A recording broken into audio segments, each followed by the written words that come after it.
What's up, guys? Kimmis here from Meanwhile the Man Cave, and we take a look at all things pop culture, games, toys, or anything we think is cool. And today we are taking a look at the McFarlane Designer Edition Megafig of Manga Spawn. Now, quite a few years back, they did a whole line of Manga Spawn figures. Here we are years later. We've come out with a special edition Manga Spawn. So, let's take a look at this box. As usual, not a lot of pomp and circumstance on this box. Got some artwork here on the side. And same kind of artwork here on the back. Nothing on this side because it's basically a window box. So, without wasting any time, let's get this tape off and pop this figure out.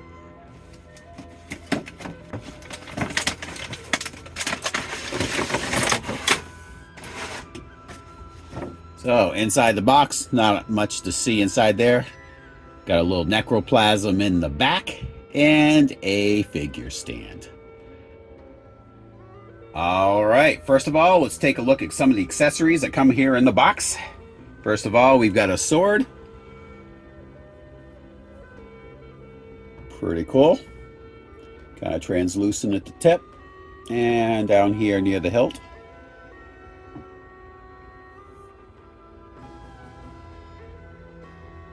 Kind of cool. Next, we've got a staff.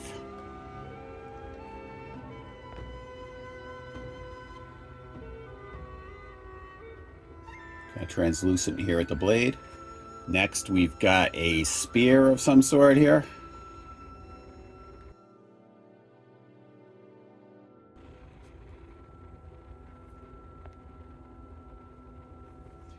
One cool thing about this figure, it does have a lot of accessories.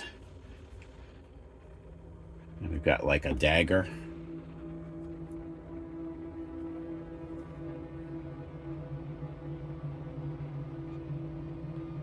One of the last mega figs we did at McFarlane had hardly any peripherals to it at all. So it's refreshing to have this much with this one.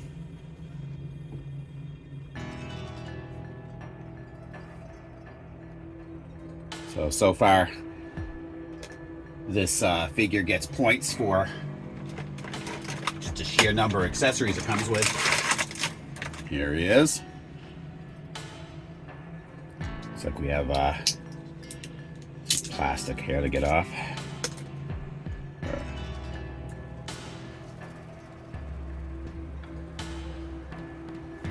Pretty cool on the surface here. He's got a giant blade attached to his arm.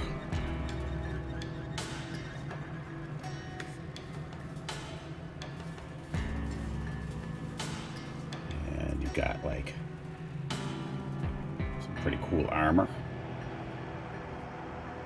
on him.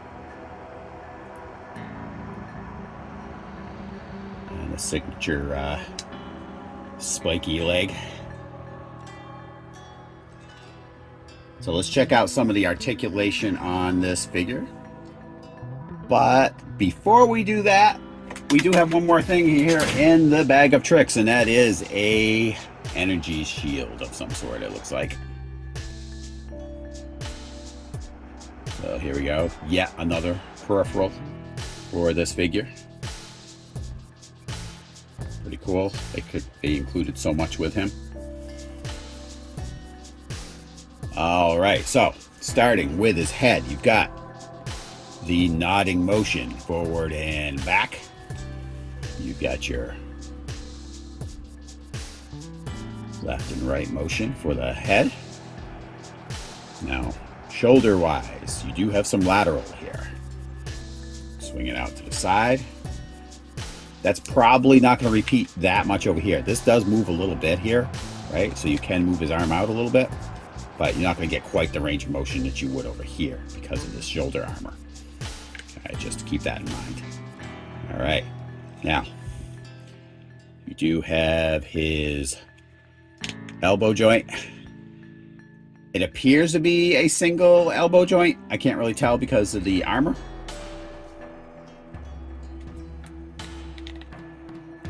And as far as the wrist goes, now,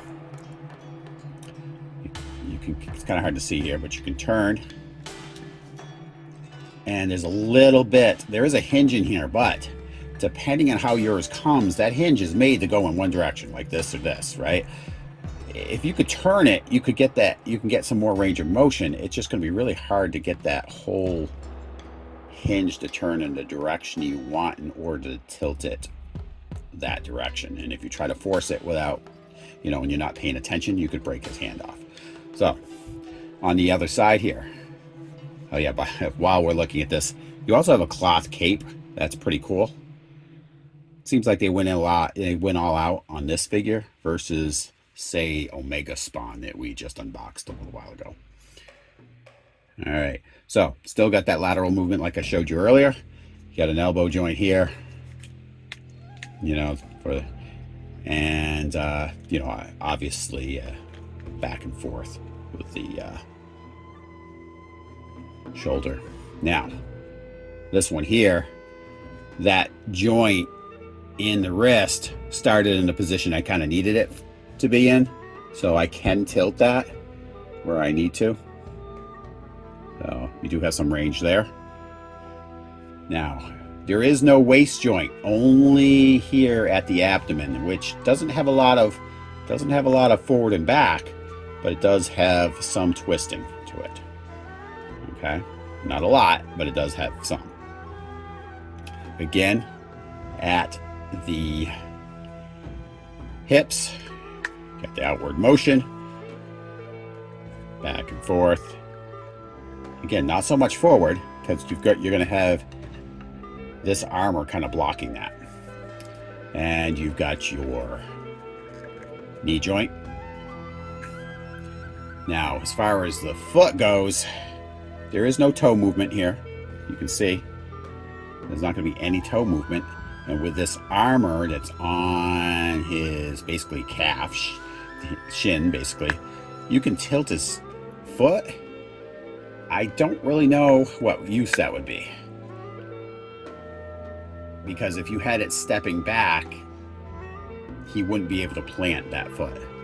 Now this other foot, you do have some twisting here, right? So you could twist it and then plant the foot backwards if you needed to. Same motion is over here on this other side. So without wasting too much time, we're going to try to get him into some poses, get some weapons on him, and show you what he looks like. All right, we got all the accessories on the figure and got him in a quick pose. Now, I didn't find there was a lot of variety you could do for his poses because of his limited articulation. But even if you're not using the accessories for the figure, there is a place for the accessories on the figure even when they're not in use, which is kind of nice. Just to give you an example, so say the little daggers that are in there, they actually fit on the side to add some decoration to the figure. And when we come on around to the rear of the figure, you're going to see that we have all the other weapons, the swords, spears, and such, all on his back. There's a place that you can attach them.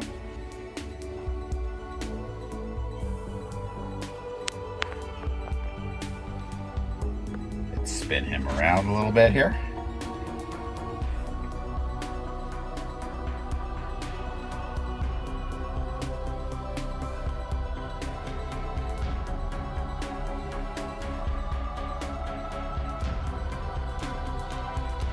On his back, you can see where you attach all these accessories. Nice little design there.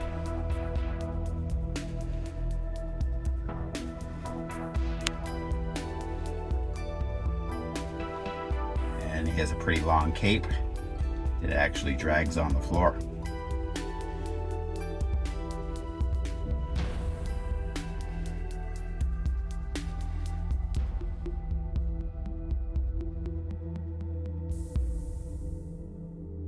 Overall, I think I have to say I like the figure.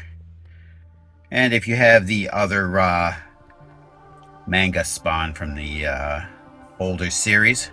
It'll go well with that. So, anyway, I want to thank you guys all for tuning in today.